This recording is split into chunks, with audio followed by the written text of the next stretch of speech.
Ассалаумағалейкум ва рахматуллахи ва баракатух. Қалдарыңыз қалай, қадірменді ізгі оқырман? Өткенде біз сіздермен дұға жасағаннан кейін бетті сипау дұрыс па?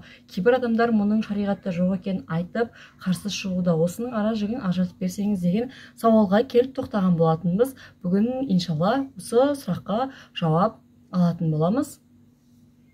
Сіздерге осының жауабын Қайрат Жолдыбайұлының «Дін мен діл. Күрделі діни сауалдарға жауаптар» атты кітабының 1-ші томнан сіздерге баяндап оқып беретін боламын. Ал, бісміллах, біз бастаймыз.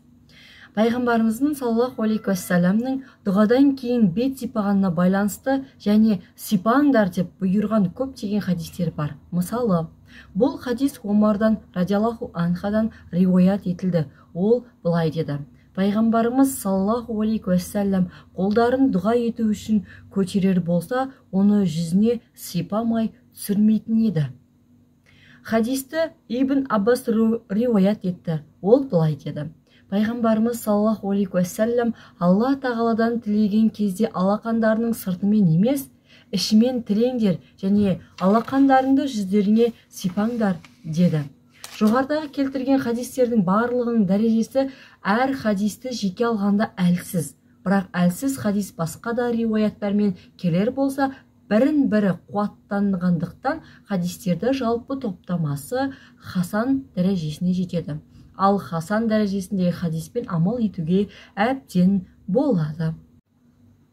Сахих Бухариге Фатхул Бари атты кең түсіндірме жазған Хафиз ибн Хажар Әл-Асқалани өзінің Булуғул Марам мин Адиллатил Ахкам атты еңбегінде жоғарыдағы бет сипауға байланысты Тирмизидегі хадисті келтіргеннен кейін бұл хадис басқа да жолдармен келген, мысалы Ибн Мәсғубтан. Сондықтан бет сипауға байланысты хадистердің топтамасы бұл хадистің хасан болуын қажет етеді деген.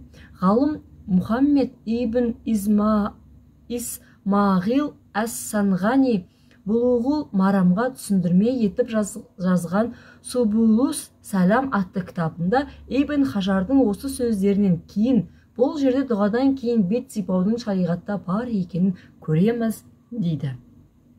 Имам Ан-Науаи Әл-Мәжмуғ атты еңбегінде дұғадан кейін бет сипауды дұғаның әдептеріне жатқызған.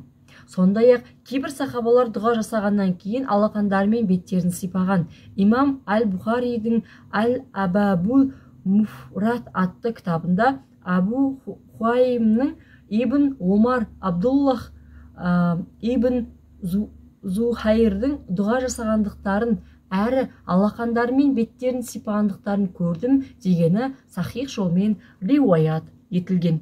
Айыпқа бермаңыздар, енді мұндағы кітаптардың атаулары, аттары арабша болғандықтан қазақша кириллицамен жазылғаннан кейін оқу өте қиындау болып жатыр. Алдына тағы да кешірім сұраймын сіздерден. Пайғамбарымыздың басқа бір хадисінде дұға үшін жайылған қолдың Алла тағаланың рақымы мен шарапатынсыз кері қайтарылмайтындығы айтылған. Сендердің Раббыларың ұлы ұят иесі әрі жомарт. Сондықтан қолдарын дұға үшін жайған уақытта оны бос, рақымы мен шарапатынсыз қайтаруға құлынан ұялады. Міне сондықтан дұға жасаған адам бетін сипаған уақытта алақандағы ұлы жаратушыдан келген береке мен шарапатты өзінің ең қасиетті ағзасы бетіне тәбәрәк етіп жатқандай болады. Бұған қоса пайғамбарымыз саллаллаху алейхи уассалам алақанын жайып Ықылас, Фалах, Нас сүрелерін оқығаннан кейін жүзіне, денесіне сипағаны жайлы көптеген сахих хадистер бар.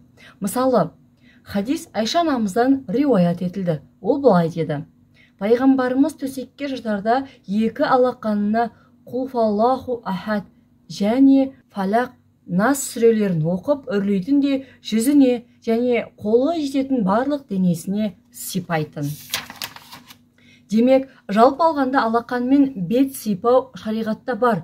Біздің халқымыз және де басқа ханафи мазхабын ұстанатын, тіпті ұстанбайтын көптеген мұсылмандар дұғадан кейін бет сипаған уақытта осындай түсініктер мен негіздерге сүйене отырып жасаған. Пайғамбарымыздың саллаллаху алейхи уассаламның ешбір хадисінде дұғадан кейін беттеріңді сипамаңдар деп тікелей тыймағанын ескерер болсақ, халқымыздың әу баста әдет етіп ғасырлар бойы қалыптастырған осындай істеріне қарсы шығу адамдардың ойларын сан-саққа жетелеп шатастыруға, ел арасындағы ынтымаққа кесірін тигізіп бүлікке себеп болары сөзсіз. Сондықтан осындай діннің тармақ мәселелеріне қарсы пәтуа айтуға асықпаған жөн болады. Шариғаттың кейбір мәселелерінде пәтуалардың ел мен жердің ерекшеліктеріне қарай өзгеріп отыратынын ескергеніміз жөн. Өзіңіз ойлап көріңізші, дінді уағыздап отырған адам батадан кейін бетін сипамастан екі қолын түсіре салса, ғасырлар бойы дұғадан кейін бет сипауға үйренген халық не ойлайды?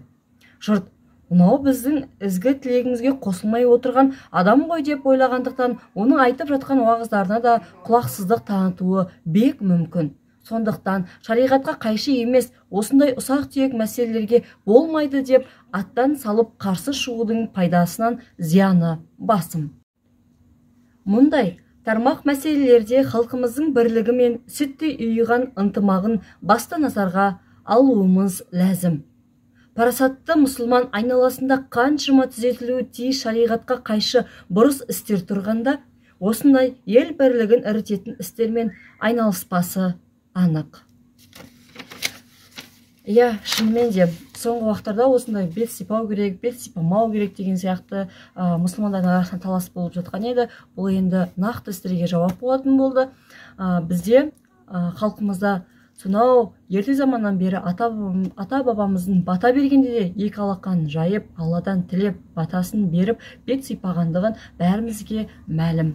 Сондықтан осындай ақпараттар беріліп жатыр. Сіздер де менің осы еңбегімді бағалап, маған тіркеліп, осы видеоны барынша таратыңыздар. Сіздермен болған мен Мұхтарбай Қырмызы, ал дерек көздер Қайрат Жолдыбайұлының «Дін мен діл. Күрделі діни сауалдарға жауаптар» атты кітабының 1-ші томынан алынды.